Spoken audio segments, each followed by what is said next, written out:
तोड़ मरोड़ कर गलत व्याख्या किया जा रहा है और गलत मीडिया में खबरें छपी है। उनका स्पष्टीकरण उनका आ गया है श्री आलोक मेहता जी का। सरकार जो नीतीश जी तेजस्वी जी की सरकार है, इसमें काम हो रहा है, काम हमारा बोलता है। इस तरह का जो चर्चा को हवा मिलती है, ये हमारे विरोधियों के द्वारा दी जाती है। नमस्कार, लाइव बिहार देख रहे हैं आप। मैं हूं आपके साथ सुंदरम कुमार। महागठबंधन की सरकार है और लगातार जो राजद के नेता विधायक मंत्री है वो कुछ न कुछ विवादित बयान दे रहे हैं। पहले सुधाकर सिंह ने जिस प्रकार से मुख्यमंत्री पे बयानबाजी की, उसके बाद से शिक्षा मंत्री का विवादित बयान आया। एक बार फिर से राजद के मंत्री आलोक मेहता ने विवादित बयान दिया है। 10% जो आरक्षण वाले लोग हैं उनको अंग्रेजों का दलाल तक कह दिया है। साथ ही साथ मंदिर में घंटा बजाते थे, ऐसी बात कही है। इसी पर हम बात करेंगे। हमारे साथ राजद के प्रवक्ता मृत्युंजय तिवारी जी हैं। आलोक मेहता कह रहे हैं कि 10% जो आरक्षण वाले लोग हैं वो अंग्रेजों की दलाली करते थे, मंदिर में घंटी बजाना उनका काम। नहीं, माननीय मंत्री श्री आलोक मेहता जी ने स्पष्ट कर दिया है। हमारी उनसे बात भी हुई है। उन्होंने शोषित और शोषक के बारे में कही है। चूंकि जगदेव बाबू की 1 फरवरी को जो समारोह है, उसी को लेकर के वो भागलपुर में बोल रहे थे, लेकिन इसका तोड़ मरोड़ कर गलत व्याख्या किया जा रहा है और गलत मीडिया में खबरें छपी है। उनका स्पष्टीकरण उनका आ गया है श्री आलोक मेहता जी का। उन्होंने खुद ही इसका खंडन कर दिया है कि हमारे कहने का कतई ये मतलब नहीं था कि किसी भी वर्ग विशेष, जाति विशेष के लोगों की भावनाएं आहत हो। जो बातें सामने है, जो अंग्रेजों ने शोषण किया, तो उसको लेकर के उन्होंने ये बातें कही।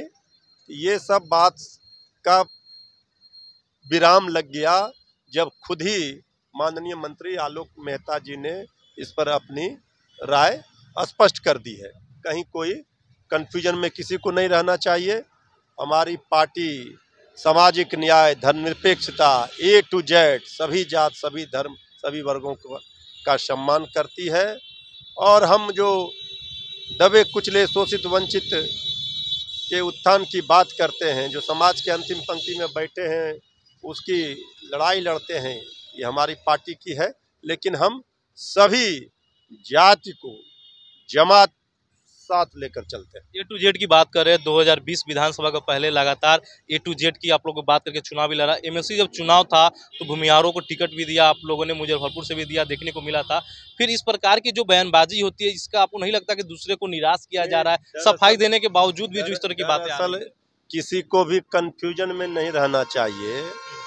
दरअसल जब किसी भी बात का बतंगड़ बनाया जाता है, तिल का तार बनाया जाता है और बेवजह का विवाद खड़ा किया जाता है, कहने का मतलब अर्थ कुछ और रहता है, उसे दिखाया जाता है व्याख्या गलत करके।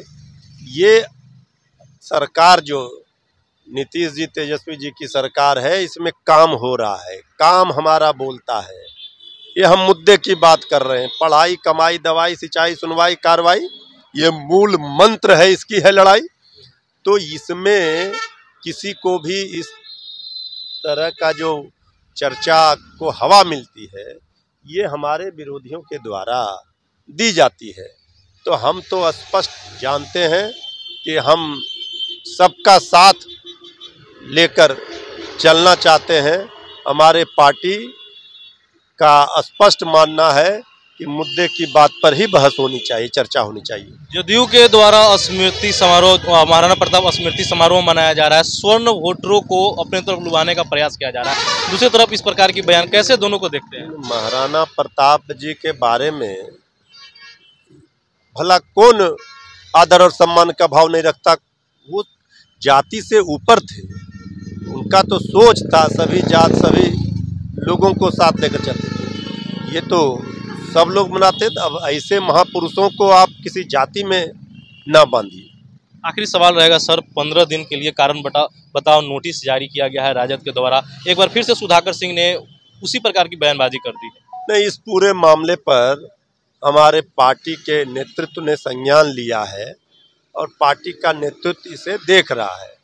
अब ये पार्टी के नेतृत्व का ही विषय है, हमारी प्रतिक्रिया का कोई मायने मतलब नहीं है। ठीक है। तो मृत्युंजय तिवारी थे, राजद से प्रवक्ता, सुन रहे थे आप। साफ तौर पे पूरे जितना सवाल हमने पूछा उनका स्पष्ट रूप से जवाब दिया। देखना होगा पार्टी जो है सुधाकर सिंह पे क्या कुछ कार्रवाई करती है, लेकिन आलोक मेहता का जो विवादित बयान आया है 10% स्वर्णों को आरक्षण को लेकर के, जो स्वर्ण है वो अंग्रेजों की दलाली करते थे और साथ साथ कह दिया कि घंटी बजाने का काम करते थे। तो ये सब जो विवादित बयान का सिलसिला जो लगातार राजद के कुटुंब से निकल रहा है, कहीं ना कहीं बड़ा सवाल खड़ा कर रहा है। देखना होगा क्या कुछ प्रतिक्रिया आएंगी। फिलहाल के लिए इतना ही। बने रहिए हमारे साथ, देखते रहिए लाइव बिहार। आप सभी का बहुत बहुत धन्यवाद। लाइव बिहार यूट्यूब पर सब्सक्राइब और फेसबुक पर लाइक जरूर करें।